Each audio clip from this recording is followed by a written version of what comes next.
तेजस्वी को, लालू को, नीतीश को अपना नेता बनाते रहोगे? तुम कब तक इनको मोटा करते रहोगे? तुम कब तक झोली भर भर कर उनको वोट देकर हमारे अरमानों पर, हमारे लाशों पर उनके सियासी महल को तुम कब तक तामीर करवाते रहोगे? मेरे अजीज दोस्तों और बुजुर्गों, मेरी आपसे अपील है कि अपनी अहमियत को जान।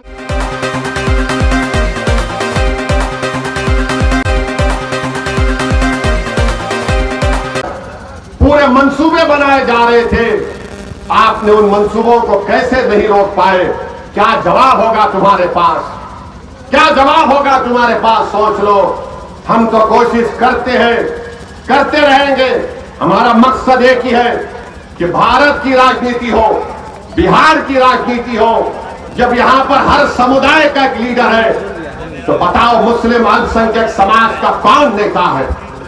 तुम कब तक तेजस्वी को, लालू को, नीतीश को अपना नेता बनाते रहोगे? तुम कब तक इनको मोटा करते रहोगे?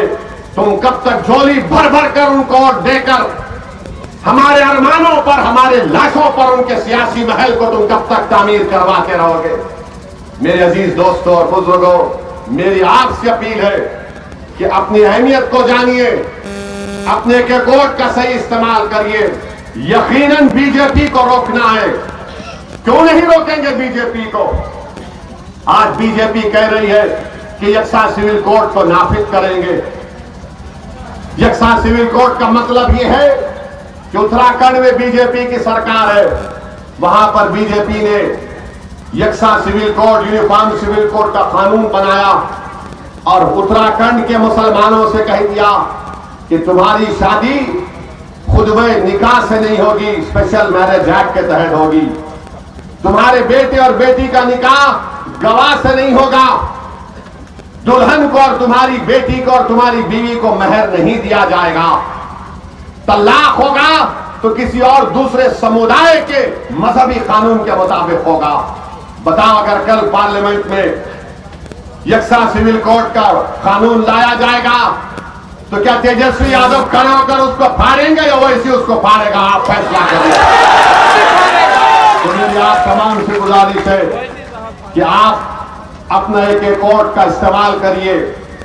यकीनन इंशाअल्लाह ताला अगर 4 तारीख को नतीजे आएंगे और इंशाअल्लाह अगर बीजेपी की हुकूमत नहीं बनेगी तो मजलिस इत्तेहादुल मुस्लिमीन उस बीजेपी की हुकूमत को रोकने के लिए किसी और को इस वतन अजीज का वजीर आजम बनाने के लिए हम पूरा समर्थन और तायीद करेंगे। मैं आपसे वादा करके जा रहा हूं।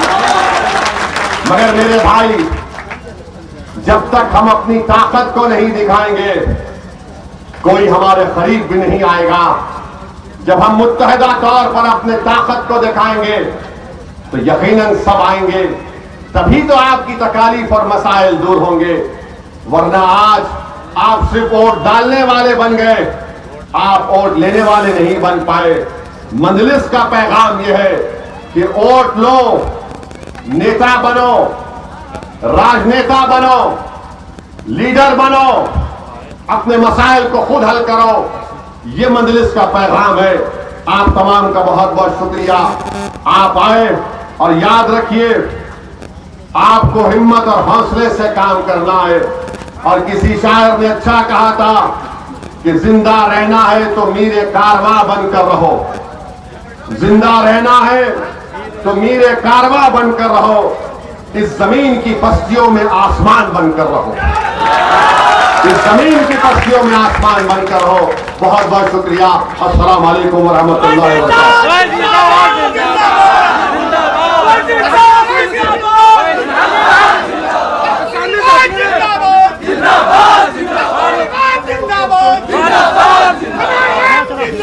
बैरिस्टर साहब जिंदाबाद, AIMIM जिंदाबाद, पतन छाप जिंदाबाद।